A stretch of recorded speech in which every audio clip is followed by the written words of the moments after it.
Hello, ladies and gentlemen, and welcome to the School of Science. My name is Luke, and this is the Everton Stadium update.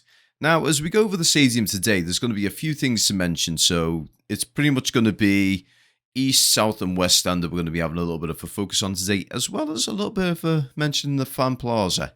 So I'm not sure whether you guys can actually see this from this angle, but if you look very carefully around the hydraulic tower, you can see that there's a little bit of scaffolding that's come off. Who am I kidding?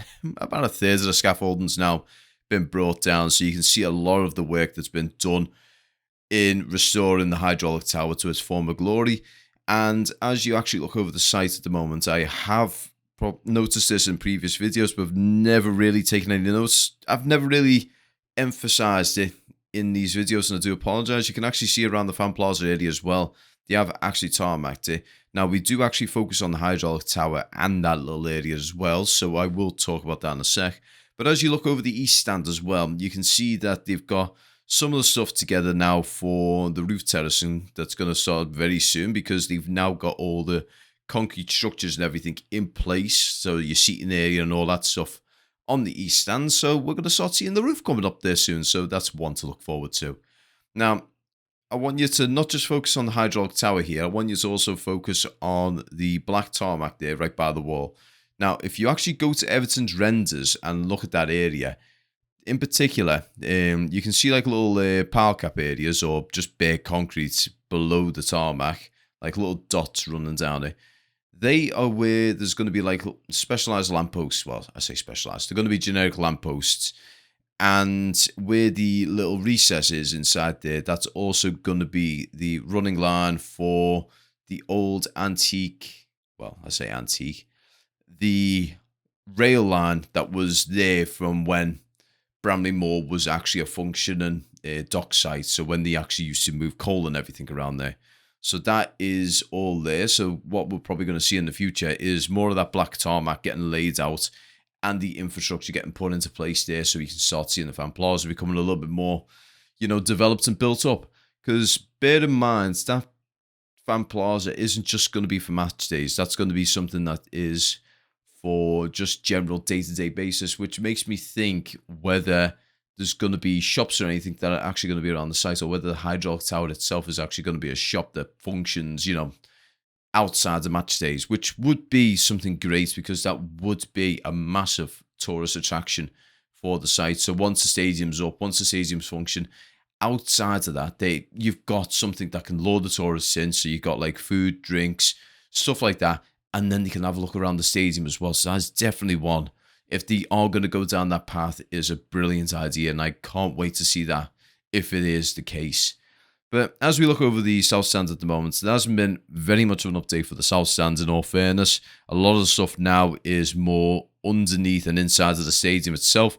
So it's more the electrics, gas, plumbing, stuff like that. That's the stuff that's going to get put into place. I did actually speak to a chap as well who is going to be responsible for the internet on this site. And apparently, east and west stands, what they're going to be having is, apparently they're going to be having access points that are going to be underneath the seats of that part. So anyone who's part of the executives, press, or anything along those lines, they're going to have direct access to the internet. So it's going to be a lot easier.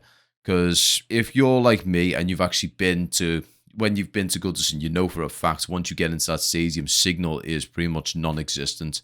So making sure that this stadium is not only modernized, but also future-proofed is definitely a massive bonus.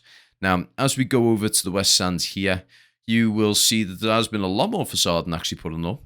And one thing to mention, I'm going to mention it in the north stand, so I'm not going to mention it here. It's basically just to do with the art style that's meant to be on the brick facade.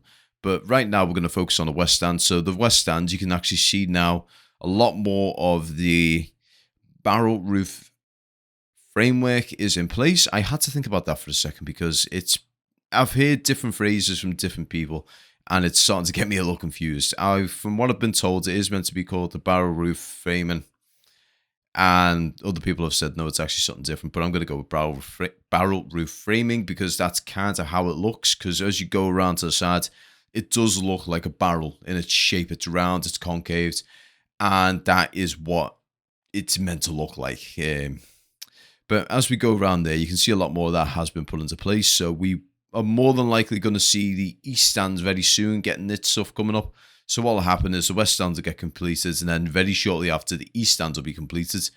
And then from there, we're going to probably see our cladding coming into place. So that is meant to be happening very late May or early June, from what I've been informed. So that is one definitely to look forward to. But right now, as we go over now to the North Stand, as I was saying before, in all fairness though, there hasn't been very much that has actually been done on the North Stand right now. As I said, this has been completed. I just keep it here just to try and so you can see everything going around, because you don't just look at the North Stand when you're doing this. You're also looking at the South Stand, you're also looking at the West Stand, and you're also looking at the East Stand internally as well as around the sides when I do these. So I hope you understand. I am going to be keeping the North Stand in that regard. Pardon me. But as we go over the North Stand, as I said, the brick facade, it doesn't appear to have the cross-member imprint that's on it. My massively assumed guess is that it's not on there just for the fact that that's going to get imprinted later on, whether it be through sandblasting or some other methods. It's going to get put on later on.